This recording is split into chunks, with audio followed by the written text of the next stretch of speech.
Hello friends, स्वागत है आपका हमारे चैनल सफलता का ढपर। और आज है 15 अप्रैल 2021। आगे देखते हैं जी करंट अफेयर्स का हमारा पहला क्वेश्चन क्या है।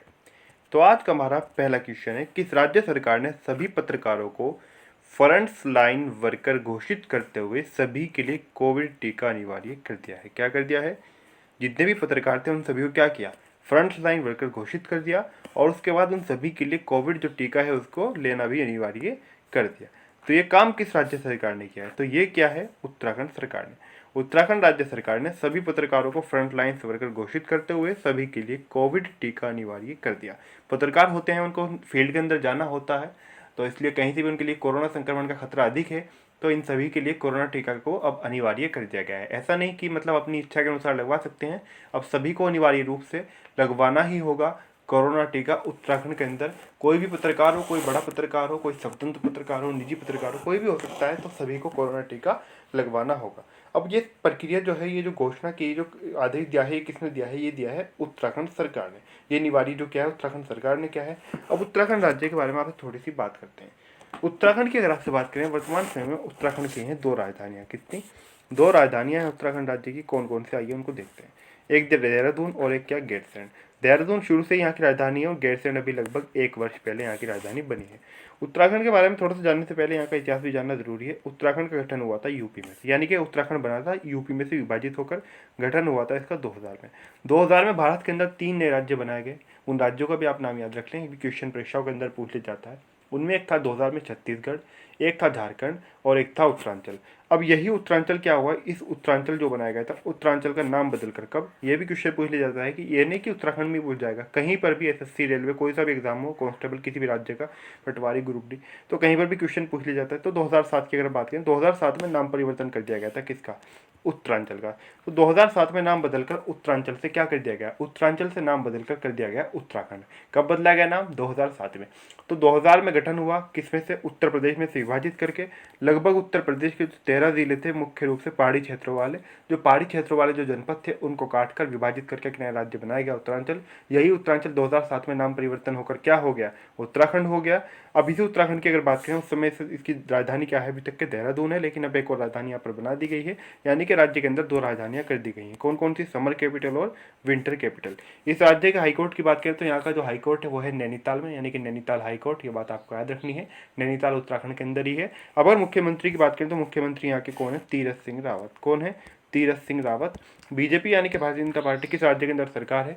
राजनीतिक दल के बारे में इसलिए बताना जरूरी हो जाता है क्योंकि कई बार परीक्षाओं के अंदर ये भी क्वेश्चन पूछ लिया जाता है कि मतलब किस राज्य के अंदर किस राजनीतिक दल की सरकार है। तो वहाँ पर आपको विकल्प के रूप में कई राजनीतिक दलों के नाम मिल जाते हैं। तो ये भी जानकारी एक स्टूडेंट की, एक सीरियस एस्पिरेंट की होनी चाहिए, आप किसी भी लेवल की तैयारी क्यों ना कर रहे हैं।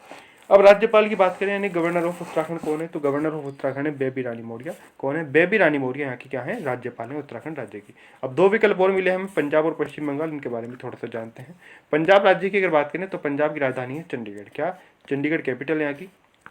चंडीगढ़ से एक और बात आपको याद रखनी है, चंडीगढ़ हरियाणा की भी राजधानी है। किसकी? हरियाणा राज्य और पंजाब दोनों की राजधानी है चंडीगढ़।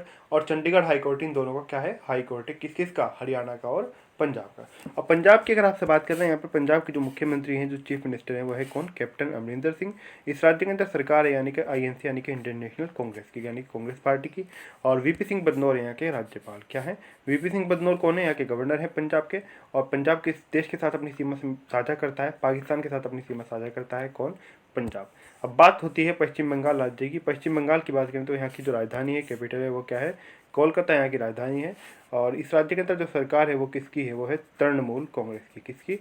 तृणमूल कांग्रेस की यहाँ पर सरकार है, ये बात आपको याद रखनी है। अगर बात आपसे करें यहाँ की मुख्यमंत्री के बारे में कि मुख्यमंत्री कौन है, तो मुख्यमंत्री हैं यहाँ की ममता बनर्जी। चीफ मिनिस्टर है, ये तृणमूल कांग्रेस से ही हैं। और जगदीप धनखड़ यहाँ के राज्यपाल। कौन? जगदीप धनखड़ गवर्नर ऑफ पश्चिम बंगाल है। अब आगे बढ़ते हैं, देखते हैं हमारा अगला क्वेश्चन क्या है। तो अगला क्वेश्चन है हमारा, हरियाणा के मुख्यमंत्री ने कहाँ के लिए एम्स भूमि खरीद हेतु मंजूरी दी है? तो एम्स के निर्माण के लिए भूमि खरीद हेतु मंजूरी दी है, ये किस स्थान के लिए दी है? ये दी है रेवाड़ी के लिए। तो रेवाड़ी में एम्स स्थापना के लिए हरियाणा के मुख्यमंत्री ने मंजूरी दी है। रेवाड़ी हरियाणा के अंदर ही आता है। अब हरियाणा की बात करें तो ऊपर हमने पढ़ाई, हरियाणा की राजधानी चंडीगढ़ है। मुख्यमंत्री कौन है यहाँ के? मनोहर लाल खट्टर है। हरियाणा राज्य के अंदर बीजेपी यानी कि भारतीय जनता पार्टी की सरकार है। और बात करें राज्यपाल के बारे में, तो राज्यपाल कौन है? सत्यदेव नारायण आर्य। कौन? सत्यदेव नारायण आर्य राज्यपाल है। कहाँ के? हरियाणा राज्य के। अब यहाँ पर एक और चीज़ आपको याद रखनी है, पानीपत करनाल की बात करें तो पानीपत और करनाल दोनों ही किसके शहर हैं, दोनों ही ज़िले किसके हैं, हरियाणा राज्य के। पानीपत के बारे में आप सभी जानते होंगे, यहाँ पर 1526 का युद्ध हुआ और भी कई युद्ध हुए यहाँ पर पानीपत के बारे में, मुगलों का और भी कई प्रकार के यहाँ पर युद्ध होते रहे, आप किताबों में पढ़ते हैं। करनाल से भी एक बात याद रखनी, जो कल्पना चावला थी, कल्पना चावला आप सभी जानते होंगे, तो कल्पना चावला इसी करनाल से थी, जो करनाल है। अगला क्वेश्चन है हमारा, डॉक्टर भीमराव अंबेडकर जयंती कब मनाई जाती है। तो डॉक्टर भीमराव अंबेडकर जयंती मनाई जाती है प्रत्येक वर्ष 14 अप्रैल को। कब? संविधान निर्माता डॉक्टर भीमराव अंबेडकर की जयंती मनाई जाती है 14 अप्रैल को मनाई जाती है। कब मनाई जाती है? 14 अप्रैल को मनाई जाती है। अगला क्वेश्चन है हमारा, बलबीर सिंह जूनियर का निधन हुआ है, ये कौन थे। तो बलबीर सिंह जूनियर हाल ही में इनका निधन हो गया है। तो बलबीर सिंह जूनियर इनका निधन हुआ है, ये कौन थे। तो बलबीर सिंह जूनियर ये कौन थे? हॉकी खिलाड़ी। कौन थे? हॉकी खिलाड़ी थे। कौन? बलबीर सिंह जूनियर। अगला क्वेश्चन है हमारा, 3000 साल पुराना खोया हुआ सुनहरा शहर किस देश में मिला है। तो खोया हुआ सुनहरा शहर ये इसका नाम है, जो मिला है, जो प्राप्त हुआ है खुदाई के दौरान, ये किस देश में मिला है, यानी कि किस देश में, ये वहीं पर है इसकी आशंका, यानी कि वहीं पर उम्मीद थी इसकी, तो वहीं पर मिला है। तो 3000 साल पुराना है क्या? खोया हुआ सुनहरा शहर इसे कहा जाता है। ये मिस्र के अंदर मिला है। कहाँ पर? मिस्र के अंदर। मिस्र एक खाड़ी देश है, ये बात आपको याद रखनी है। तो मिस्र के अंदर मिला है। जिस प्रकार से हमारे यहाँ पर आप समझें कि जो सिंधु घाटी हड़प्पा सभ्यता है, जब आप सब पढ़ते होंगे तो किस प्रकार से भारत यानी कि पश्चिम उत्तर प्रदेश, हरियाणा, पंजाब और कुछ भाग राजस्थान में, और फिर इधर पाकिस्तान में पहुँच जाए, जो बलूचिस्तान है, फिर इसके अलावा सिंध जो है, और इसके अलावा अफगानिस्तान के अंदर भी इसका कुछ हिस्सा, यानी कि एक प्रकार से जब ये पूरा एक भारत था, हिंदुस्तान था, यानी कि हम वर्तमान में जो आपसे बता रहा हूँ मैं आपसे कि अफगानिस्तान हो गया, पाकिस्तान, और ये पश्चिम उत्तर प्रदेश, हरियाणा और पंजाब और राजस्थान, इन मुख्य रूप से थोड़ा बहुत गुजरात में भी आता है। तो ये कहाँ से, ये किसके अंदर है, यानी कि नीचे से मिला था। तो उसी प्रकार से ये उसी प्रकार का स्थल है, इसे कहा जाता है खोया हुआ सुनहरा शहर। ये कहाँ मिला है? 3000 साल पुराना है, ये मिस्र के अंदर मिला है। कहाँ मिला है? तो मिस्र के अंदर मिला है। अगला क्वेश्चन है हमारा, लेकिन उससे पहले मिस्र के बारे में थोड़ा सा जान लेते हैं। मिस्र की राजधानी है कहिरा। क्या? मिस्र की राजधानी यानी कैपिटल है कहिरा। वर्तमान में सैन्य शासन है यहाँ पर। कहिरा कैपिटल है यहाँ की। राष्ट्रपति हैं यहाँ के कौन? मोहम्मद हसन तंतावी। कौन? मोहम्मद हसन तंतावी यहाँ के क्या हैं? राष्ट्रपति हैं। प्रधानमंत्री की बात करें तो प्रधानमंत्री हैं कमाल गंजोरी। कौन? कमाल गंजोरी क्या है? प्रधानमंत्री हैं कहाँ के? प्राइम मिनिस्टर हैं मिस्र के। अब देखते हैं हमारा अगला क्वेश्चन क्या है। तो अगला क्वेश्चन है हमारा, विश्व चगास दिवस कब मनाया जाता है। क्या? विश्व चगास दिवस। तो विश्व चगास दिवस मनाया जाता है प्रत्येक वर्ष 16 अप्रैल को। कब मनाया जाता है? तो 16 अप्रैल को मनाया जाता है विश्व चगास दिवस। कब? 14 अप्रैल को, सॉरी 14 अप्रैल को। कब? 14 अप्रैल को। तो 14 अप्रैल को मनाया जाता है विश्व चगास दिवस। अब आगे बढ़ते हैं, देखते हैं हमारा अगला क्वेश्चन क्या है। तो अगला क्वेश्चन है हमारा, ई सेंटा का उद्घाटन किसने किया है। तो ई सेंटा का उद्घाटन क्या है, किसने ये उद्घाटन किया है? केंद्रीय मंत्री पीयूष गोयल ने। किसने किया है? तो पीयूष गोयल के द्वारा ई सेंटा का उद्घाटन किया गया है। अगला क्वेश्चन है हमारा, यहाँ पर दो विकल्प हैं, आप सभी जानते हैं इनके बारे में, गृह मंत्री हैं और ये प्रधानमंत्री हैं। PNB को किसने लॉन्च किया है। तो इसे हाल ही में लॉन्च किया है पंजाब नेशनल बैंक ने। किसने लॉन्च किया है? PNB ने ही लॉन्च किया है, यानी कि पंजाब नेशनल बैंक ने। अब पंजाब नेशनल बैंक की अगर आपसे बात करें तो पंजाब नेशनल बैंक की स्थापना हुई थी 19 मई 1894 में। कब? 19 मई 1894 को इसकी स्थापना लाहौर में हुई थी। लाहौर वर्तमान में पाकिस्तान का एक हिस्सा है, पाकिस्तान का एक शहर है। जब पंजाब से पाकिस्तान जाते हैं तो सबसे पहले लाहौर ही आता है, बहुत मतलब कम दूरी पर है पंजाब से। तो लाहौर उस समय भारत के अंदर था। तो 19 मई 1894 में इसकी स्थापना हुई थी लाहौर के अंदर। जिस प्रकार से RBI की कहाँ पर हुई थी? कोलकाता में, लेकिन मुख्यालय कहाँ पर है? मुंबई में। तो 19 मई 1894 में लाहौर में इसकी स्थापना हुई, लेकिन मुख्यालय की बात करें वर्तमान समय में तो इसका जो मुख्यालय है वो कहाँ पर है? नई दिल्ली में। तो मुख्यालय कहाँ पर है? तो मुख्यालय इसका नई दिल्ली में। ये बात आपको याद रखनी है। अगर बात यहाँ पर करें, दो और विकल्प हमें मिले हैं। क्या क्या? यहाँ पर दो विकल्प मिले हैं, पंजाब नेशनल बैंक के अलावा भारतीय स्टेट बैंक और भारतीय रिजर्व बैंक। इनके बारे में थोड़ा सा जानते हैं।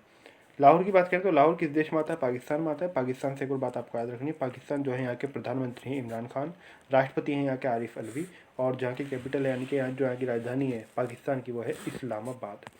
अब बात करते हैं आपसे भारतीय स्टेट बैंक के बारे में। भारतीय स्टेट बैंक की बात करें तो भारतीय स्टेट बैंक की यानी कि स्टेट बैंक ऑफ इंडिया, इसकी स्थापना 1 जुलाई 1955 में हुई। तो 1 जुलाई 1955 में स्थापना, और मुख्यालय कहाँ पर है? मुख्यालय है मुंबई में। कहाँ पर? मुख्यालय मुंबई में। और भारतीय रिजर्व बैंक की बात करते हैं, भी विकल्प में, यानी कि रिजर्व बैंक ऑफ इंडिया की बात हो रही है, RBI जिसे कहा जाता है। क्या? RBI यानी कि रिजर्व बैंक ऑफ इंडिया। इसकी स्थापना हुई थी 1 अप्रैल 1935 को। कहाँ पर? कोलकाता में। तो 1 अप्रैल 1935 को इसकी स्थापना हुई कोलकाता में। और इसके अलावा अगर बात करें, मुख्यालय इसका मुंबई के अंदर है। कहाँ पर? मुख्यालय मुंबई में, लेकिन स्थापना कोलकाता में और मुख्यालय मुंबई में कैसे हुआ? ऊपर हमने देखा लाहौर दिल्ली हो तो मान लेते हैं कि मतलब उधर देश बट गया था तो दिल्ली के अंदर मुख्यालय आ गया, लेकिन ये यहाँ पर प्रक्रिया, यहाँ तो देश भी नहीं विभाजित हुआ, तो यहाँ पर प्रक्रिया किस प्रकार से 1937 में क्या हुआ, लगभग 2 वर्षों बाद देखिए 1935 में स्थापना हुई 35 में, अब 37 में क्या हुआ कि इसको स्थानांतरित कर दिया गया, कहाँ, इसको शिफ्ट किया गया मुंबई, कहाँ से, कोलकाता से। तो कोलकाता से मुंबई इसको ट्रांसफ़र किया गया, किसको, इसके मुख्यालय को। तो अगर परीक्षा के अंदर क्वेश्चन पूछ जाए कि स्थापना कहाँ पर हुई तो कोलकाता, पूछा जाए मुख्यालय कहाँ पर है तो मुंबई। इसके गवर्नर की बात करें तो गवर्नर है इसके कौन, शक्तिकांत दास। कौन है, शक्तिकांत दास। से एक और बात आपको याद रखनी है, ये 25वें गवर्नर हैं, यानी कि इनसे पहले आरबीआई के 24 गवर्नर और रह चुके हैं। कौन से गवर्नर हैं, 25वें गवर्नर है कौन, शक्तिकांत दास। एक बार और नज़र डाल लेते हैं इनकी स्थापना पर।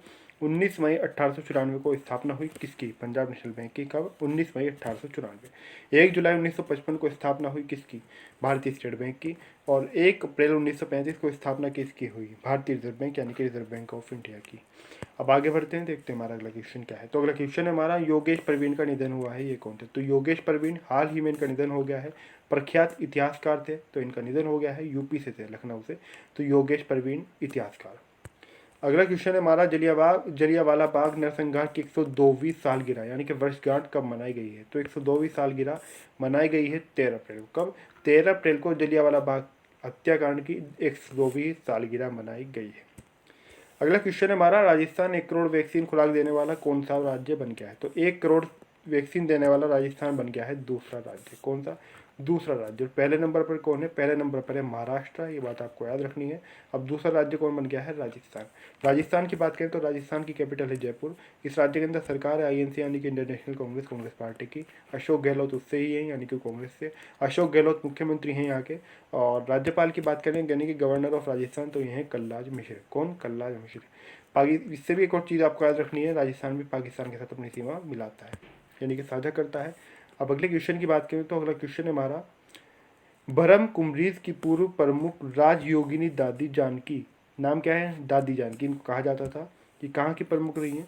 भरम कुमरीज की पूर्व प्रमुख राजयोगिनी दादी जानकी की स्मृति में एक स्मारक डाक टिकट किसने जारी किया है। तो एक स्मारक डाक टिकट जारी किया है उपराष्ट्रपति एम वेंकैया नायडू ने। किसने, उपराष्ट्रपति एम वेंकैया नायडू ने। और राष्ट्रपति कौन है, प्रधानमंत्री कौन है हमारी, इनके बारे में आप जानते ही हैं। तो आज की जो हमारी करंट अफेयर्स है समाप्त होती है। आपको वीडियो कैसा लगा प्लीज़ कमेंट करके जरूर बताएं। वीडियो अच्छा लगे तो वीडियो को लाइक करें, वीडियो को शेयर करें।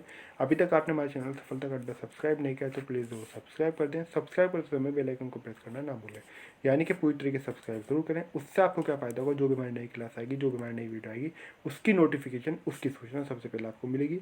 तो इसलिए पूरी तरीके से सब्सक्राइब ज़रूर करें।